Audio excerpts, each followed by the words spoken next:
A computer is really just a collection of switches that can either be on or off. When we feed messages into this maze of switches, what we're doing is getting them to form various temporary patterns of ons and offs in the computer's memory. But we can't do this to all the switches because some of them have already been organized into preset patterns before the computer leaves the factory.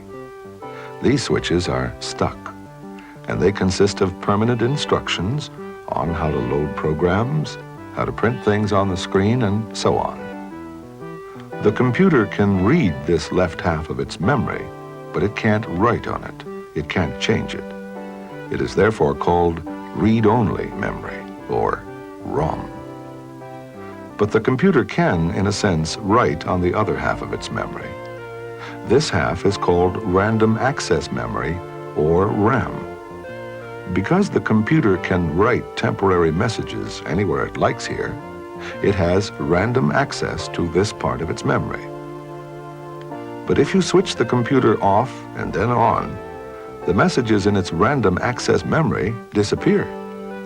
The loose switches are scrambled once again, whereas the instructions in the read-only memory stay as before. The switches are still stuck in the same position.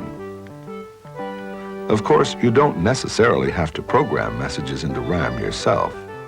You can load a ready-made program full of messages into it from a cassette or a disc.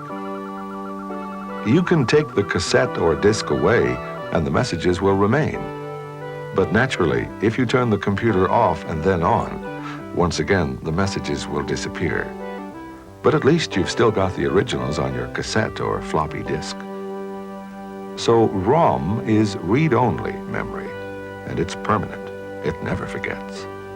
Whereas RAM is both read and write memory, and it's temporary. It forgets at the flick of a switch.